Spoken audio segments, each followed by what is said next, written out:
People with BPD, borderline personality disorder, can be the life of the party. I mean, they know how to get down, and that's not speaking for all of them, but the ones who love to party, they could be the life of the party, the fun of the party.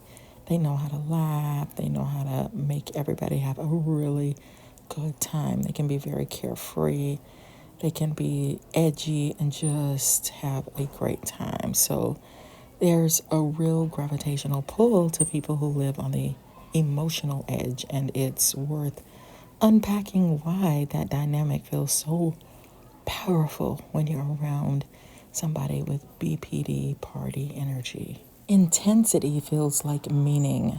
When someone reacts strongly, loves fiercely, or expresses emotions at a full volume, it can make the connection feel deep, even if it's actually unstable.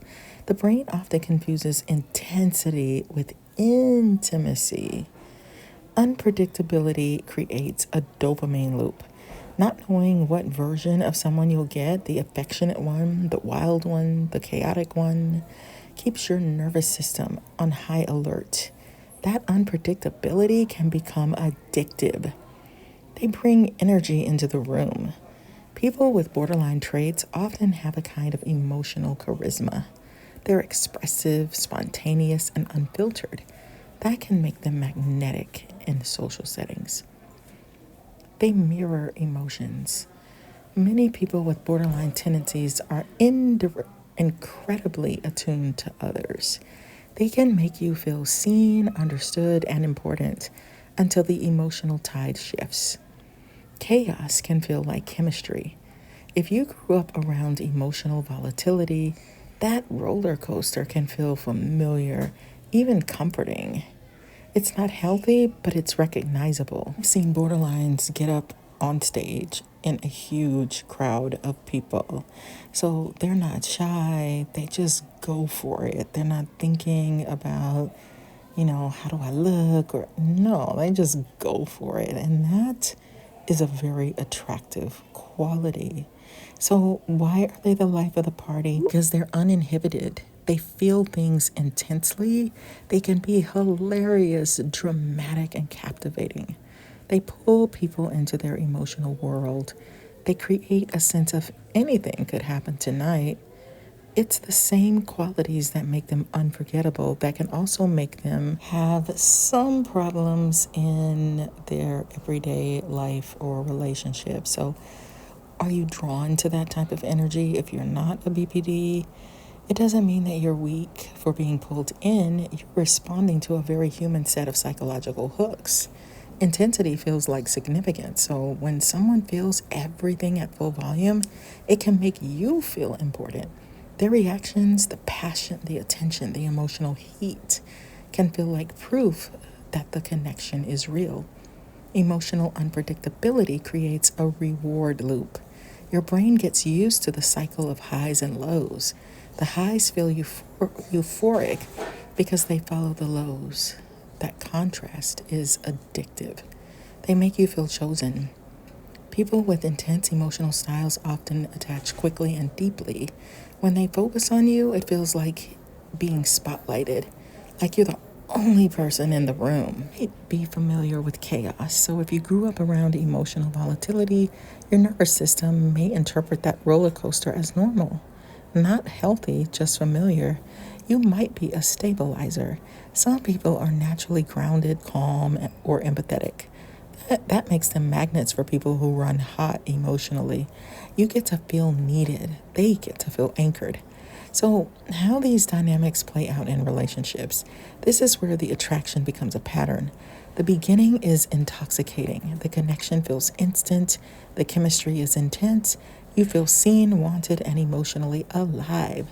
The middle becomes confusing. Their emotions shift quickly. You start managing their reactions. You feel responsible for their stability. You're always trying to get back to the high of the beginning. Then you start walking on eggshells, not because you're scared, but because you're trying to keep the peace. You adjust your tone, your timing, your needs. You become the emotional shock absorber. The highs keep you hooked. Every time things get good again, it feels like a reward, like proof that the connection is still special. That intermittent reinforcement is one of the strongest psychological bonds humans experience. You lose track of your own emotional baseline. You start confusing intensity with love. You start thinking calmness is boring. You forget what steady affection feels like. So while being the life of the party can be a ton of fun, there's also a downside to it. So when someone has borderline personality traits and also tends to be the life of the party, the combination can create a kind of emotional fireworks, exciting in the moment, but sometimes destabilizing afterwards. So impulsivity that backfires. Being the center of attention can amplify impulsive behaviors. Oversharing personal details, making dramatic statements, acting on sudden emotions, risky decisions in the moment. The party energy can push those impulses into overdrive. Emotional whiplash. Someone who's vibrant and magnetic in a social setting may crash emotionally afterwards. The contrast between the high of attention and the low of solitude can be intense. Conflict that comes out of nowhere. High emotional sensitivity can turn small social cues into perceived rejection. Someone didn't laugh at a joke. A friend talked to someone else. A comment felt off. That can lead to sudden arguments, tears, or dramatic exits. Difficulty maintaining boundaries. Desire to feel connected and validated can lead to getting too close too fast. Letting people in who aren't safe, saying yes to things they didn't actually want. The party environment blurs lines even more. Feeling abandoned after the fun ends. When the night is over, the emotional drop can be sharp. Do they still like me? Did I do something wrong? Why isn't anyone texting me back? The contrast between social intensity and quiet moments can trigger fear of abandonment. Unstable relationships.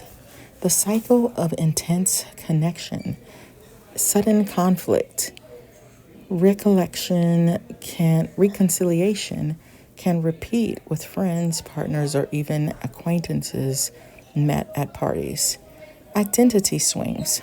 Being the life of the party can become a role rather than a choice. They may feel pressure to always be on, even when they're exhausted or hurting. So, hey, beautiful people. Thanks for watching. I'd love to hear your thoughts in the comments and what topics you want me to explore next. Your feedback means so much to me. Let's keep this adventure going. Don't break up with me. Be sure to subscribe and like the video. Check out my books on Amazon for insights on enhancing your love life, navigating narcissistic personalities, and exploring the 16 Myers-Briggs personality types. Links are in the description. You're amazing, and I can't wait to see you on the next video.